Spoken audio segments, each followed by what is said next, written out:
Hi, this is Alec from Groovy Entertainment. Today we got another book on record episode to do. Today's book is Mary Poppins from 1977. So let's get started.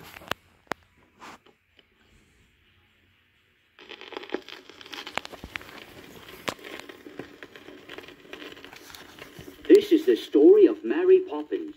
You can read along with me in your book. You will know it is time to turn the page when you hear the chimes ring like this. Let's begin now. Hello there. My name is Bert. I'm sort of a man about town, you might say. I do what suits me. Sell kites, clean chimneys, or paint pictures on sidewalks. Today it suits me to be a one-man band. Why don't you come with me? London is grand this time of year. Well now, here we are at Cherry Tree Lane, and over there is number 17, where the Banks family lives. Not too long ago, something very unusual and very wonderful happened at the Banks home. Let me tell you the story. Mr. Banks, you see, worked all day in a bank, and Mrs. Banks was always busy with club meetings and such. So Jane and Michael, the Banks children, had to have a nanny, which is a person who looks after children. Jane and Michael had had several nannies, and on this particular day, the latest one had just left, informing Mr. and Mrs. Banks that they'd have to find someone else to look after their little monsters. Jane and Michael weren't really naughty. The nanny simply misunderstood. She thought the children had run away from her, when all they'd done was follow their kite. Constable Jones tried to explain when he brought the children home, but the nanny wouldn't listen. Now Mr. and Mrs. Banks had to find still another nanny. The way to do that was to place an advertisement in the newspaper, calling for someone firm and sensible. Jane and Michael, of course, had their own idea about the kind of person who should be their nanny, and to help their father, they wrote an advertisement for him. Wanted, a nanny, must have cheery disposition, rosy cheeks, and be willing to play games. When Mr. Banks saw the children's advertisement, he called it ridiculous nonsense. He tore it up, threw it in the fireplace, and wrote the advertisement himself.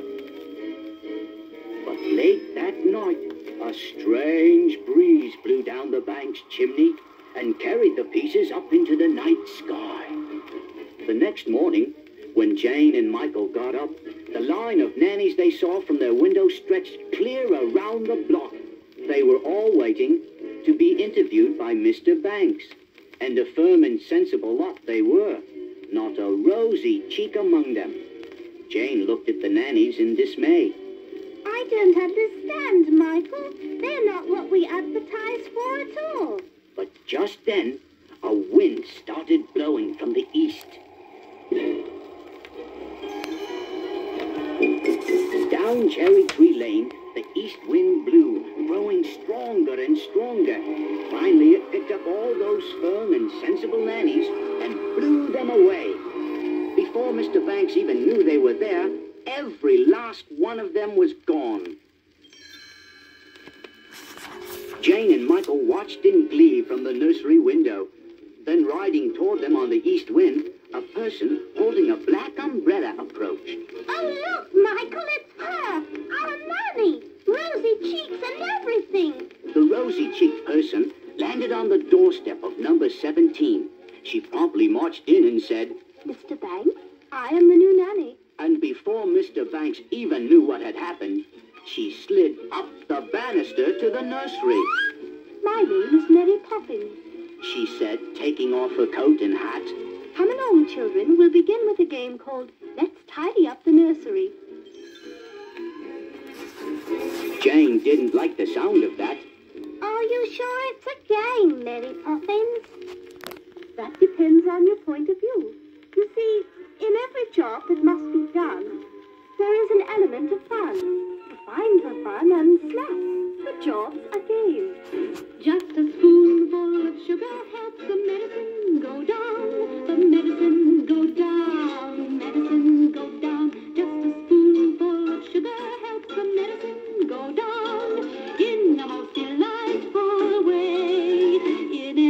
job that must be done, there is an element of fun. You find the fun in math, the job's a game, and every task you undertake becomes a piece of cake, a lark, a spree.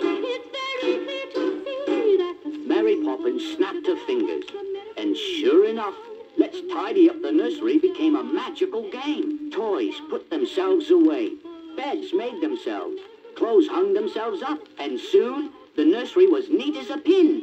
The children were delighted. Mary Poppins, you're wonderful! Of course. And now you must get some sleep. Tomorrow we'll have an outing in the park.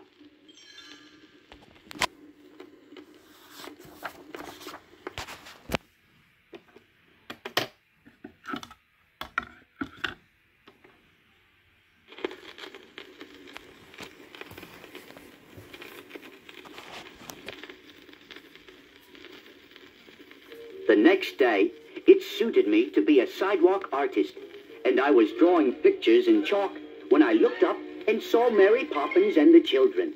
You're lucky children indeed. When you're with Mary Poppins, magic just seems to happen. How about a bit of magic right now, Mary Poppins? No one's looking. Well, if we must, we must. Now line up and jump. Suddenly, we found ourselves inside one of my sidewalk pictures. At a county fair, all four of us took a ride on a carousel. And then Mary Poppins rode her horse right off the carousel, and ours followed. We joined a fox hunt and entered a horse race. Oh, we had a jolly time. That evening, when Mary Poppins tucked the children in, Jane had a request. Oh, Mary Poppins, we had the most wonderful day. Promise you'll never leave us. That's a pie crust promise. Easily made, easily broken. I shall stay until the wind changes. Now, go to sleep. Tomorrow you are going on an outing with your father, to the bank where he works. Jane and Michael were surprised. Really? Father has never taken us anywhere before. Indeed, he hadn't been too pleased with Mary Poppins when he had heard about the children's recent adventure. Really, Mary Poppins, the children's outing should be practical, educational. And Mary Poppins agreed. I quite see your point, Mr. Banks. Tomorrow the children shall be at your side. Bright and early the next morning, the children set off for the bank with their father. Michael had brought some coins with him to buy food for the birds. But Mr. Banks wouldn't hear of that. You must put your money in the bank where it will earn interest. Give it to me. All of a sudden, the outing with their father lost all its promise of fun, and Jane and Michael let go of his hands. They ran off and got themselves lost. It was a good thing they ran into me. That day, it suited me to be a chimney sweep, and the children were happy to see me, but they were still upset. Oh, Bert, Father tried to take Michael's money. He doesn't like us at all. I put a stop to that kind of talk. Your father loves you very much. It's him I feel sorry for. There he is all day in that cold, heartless bank. And nothing to keep him company but money. That made them think twice. Jane and Michael decided to apologize. Come along, then, I said. It's my day to clean your chimney. I'll take you home. But before I could even get started on their chimney, Mary Poppins had a surprise for us. In a twinkling, she whisked us all up the chimney and out onto the rooftop. We gazed out over the rooftops of London. What a beautiful sight, said I. And who gets to see it from up here but the birds, the stars, and the chimney sweeps? We danced and sang and had a regular party. When you're with Mary Poppins, the most magical things seem to happen.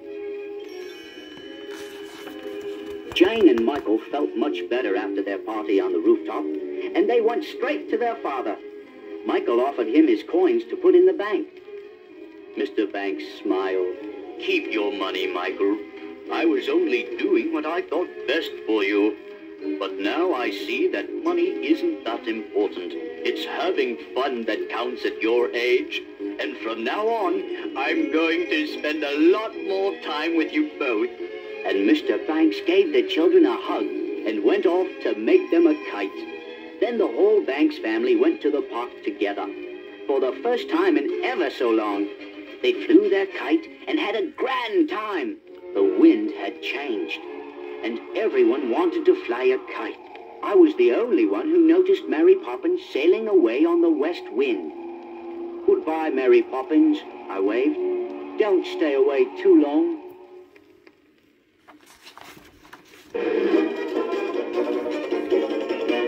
Supercalifragilisticexpialidocious. Even though the sound of it is something quite atrocious, if you say it loud enough, you'll always sound precocious. Supercalifragilisticexpialidocious.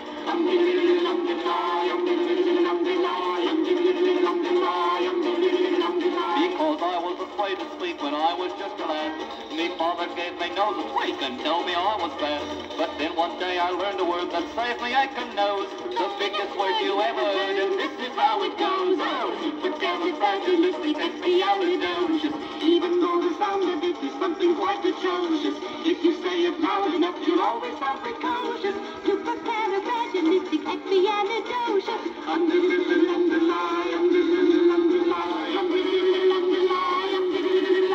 He traveled all around the world, and everywhere he went, he'd use this word and all would say, there goes a clever gent. When Dukes and Maharajas passes down a day with me, I say me special word and then they ask me out to tea. Supercalifragilisticexpialidocious. Even though the sound of it is something quite atrocious, if you say it loud enough, you'll always sound precocious. Supercalifragilisticexpialidocious.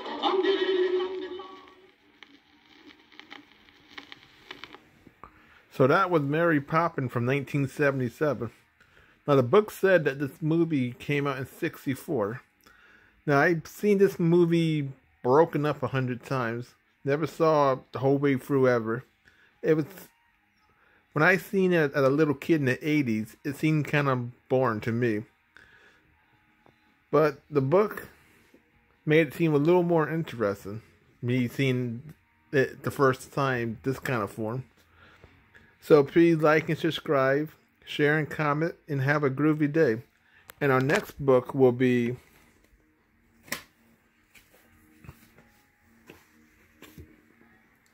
Snow White and the Seven Dwarfs.